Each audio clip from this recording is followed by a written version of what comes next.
Panther people, what up? It was the first day of training camp, and the season was almost destroyed. That close. That close. Go on and watch Panthers Post. Thanks for joining. Let's talk about day one of actual football that was happening. There were drills. There were 7-on-7s. There were red zones. I loved it.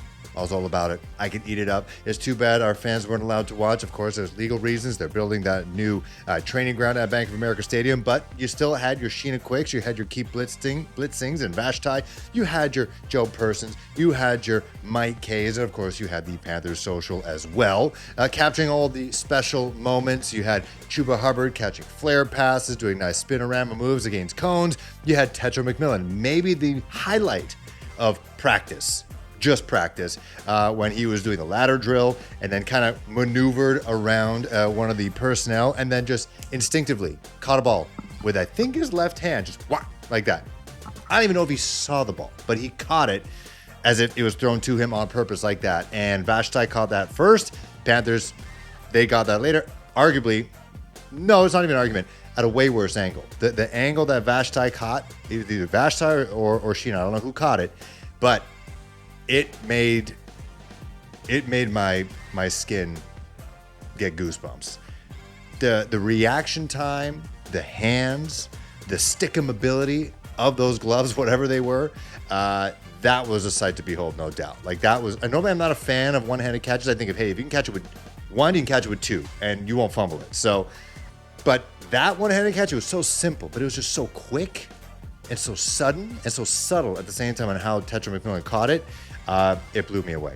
Either way, but the real highlight, which could have been a huge low light, potentially destroying the season, was during a drill offense-defense, and their defensive end rookie out of Ole Miss, Princey Umanmielen, who went over around the edge, Brian Burns style, used that bend. We know that during his scouting. He's explosive and he's bendy, and he nicked Bryce Young. Literally the straw that will stir the success drink with the Carolina Panthers. He is the number one reason why the Panthers are seen as potentially a dark horse in the playoff race this upcoming season. And Princely, as a rookie, even though he was a third-round pick, trying to prove himself, I'm assuming, I'm not in his head, but, going all out, a little bit more on that, hit our quarterback, nicked him, slapped the ball out of his hand, and that was it. And then apparently the head coach Dave Connors called the practice. Bryce Young later said, the rookie has to understand there's an etiquette out there in football, and he just had to be taught a lesson. Hey, I'm all about it.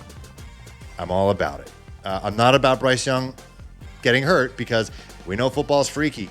We saw what happened. Aaron Rodgers joined the New York Jets. Very first play, maybe third play against the Buffalo Bills. Monday Night Football, tears his Achilles, and basically his career is on the ropes right now. Bryce Young, if his arm angle was a little bit different, if he was a little bit at a different point of his release of the football, if Princely came in a little bit early, a little bit late, that could have broken his wrist, could have broken his elbow, he could have had tennis elbow, I don't know, could have torn an AC joint, something. And Bryce Young's out for the year, season's done, we're cooked. We're in the Drew LR sweepstakes or Garrett Nussmeier sweepstakes, because that's what would happen if the man's throwing arm was injured. So that didn't happen, thank God. Push that aside. But I'll tell you why I'm a little bit happy about this. Princely, what did he tell the Panthers brass after they drafted him? He wasn't talking about his rookie contract. He wasn't talking about his signing bonus. No.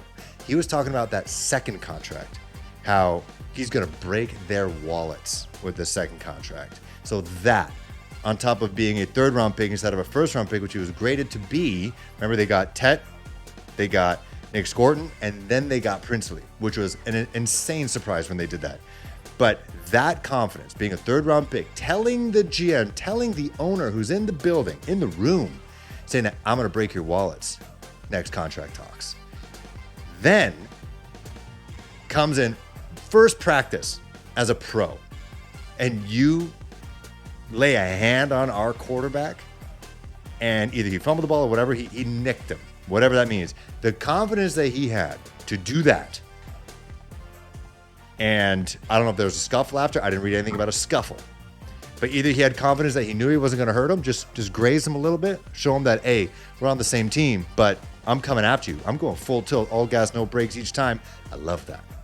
And I'm sure Dan Morgan loved that a little bit too. That linebacker in him loved that a little bit too. He wanted dogs, right? He wanted dogs. Dave Connors said people are not going to want to play this team this year. If you're defensive end is playing like that hard against your starting star quarterback, watch out against opposing quarterbacks who he doesn't give a F about. I'm loving that. That's why I love Brian Burns. He was a dog.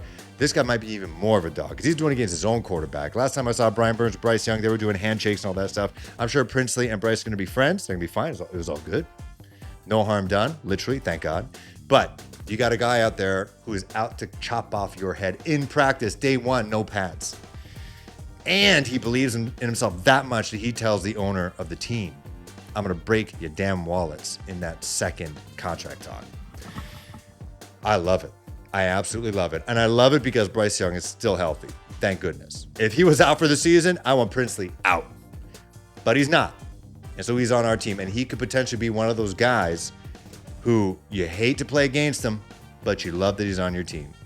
And that's just one half of the rookie defensive end. The other half is Nick Scorton, and he's going to do his damn thing as well. He's a different kind of player. He'll bull rush you. He'll manhandle you. And he is the reason why Jadeveon Clowney is not on this team. So that's that. Other news and notes, Rose Bloom, the linebacker, apparently handpicked by Dan Morgan wearing the green dot. He's calling the plays right now, not Trevin Wallace. So he's calling plays right now for the linebacker core. He has a massive opportunity right now. I mentioned before, they really did point him out in the blueprint, and that means they believe in this dude.